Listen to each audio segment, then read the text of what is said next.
ini kita berada di Batu Tatapikon. Kalau dalam masyarakat setempat di sini, kami penduduk di kampung ini, kami panggil ini Batu Tatapikon. Ataupun maksudnya kita tidak boleh melangkah, tetapi hanya boleh melompat di kawasan batu ini. Jadi ini adalah salah satu daripada tarikan yang ada di sungai kami, di Sungai Sinapar lah.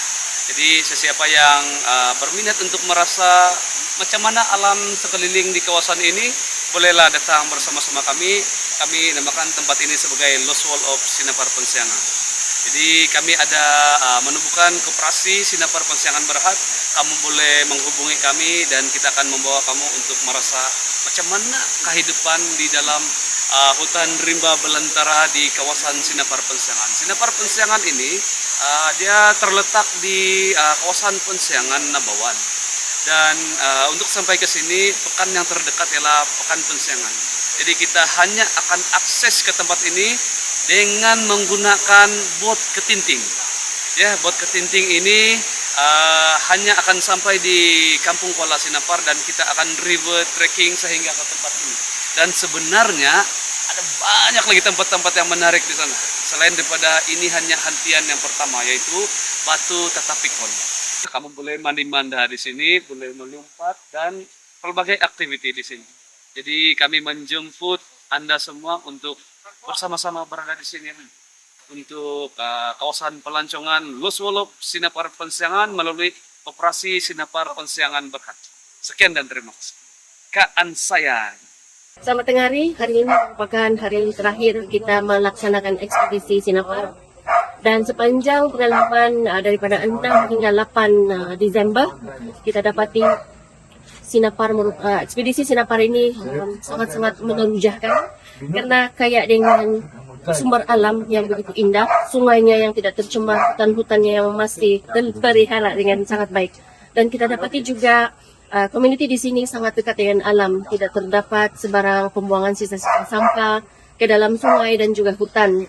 Dan kami sangat berbesar hati karena kami terpilih dalam ekspedisi ini dan peranan Geomatika di sini adalah untuk mengembangkan potensi pelancongan dari sudut agenda pendidikan dan kami mewanti-wanti kepada komuniti Pensiangan khususnya untuk menerapkan lebih jauh dalam agenda pendidikan terutamanya dalam pendidikan turisme dan juga sijil kemitraan Malaysia untuk membantu perkembangan turisme di Sinapar ini jauh lebih baik. Terima kasih. Kalau Kampung Sinapar ini macam banyak dia punya potensi lah dari segi eko pelancongan dan ini pelancongan berdasarkan community. Banyak produk dia macam sungai dan dia punya alam semula jadi yang belum tercemar serta makanannya yang sedap. Ini macam karena satu paket pun boleh menarik pelancong dari luar dan dalam negeri juga lah. Jadi ini mempunyai ada potensi yang tinggi lah untuk dibangunkan sebagai pelancongan, eko pelancongan yang berasaskan community. Hari ini hari terakhir kami berada di Sinapar ini. Jadi melihat kepada program community based tourism itu memang sangat dekat di Sinapar ini. Karena daripada budak kecil hingga ke dewasa yang ada di sini sangat memberi layanan yang menyentuh hati kami lah.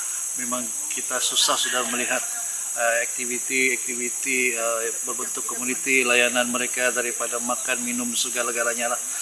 Tapi yang paling penting keunikan yang ada di sini adalah sungai-sungai dan juga dia punya perjalanan trekking melalui riverboat tadi itu sangat-sangat menarik.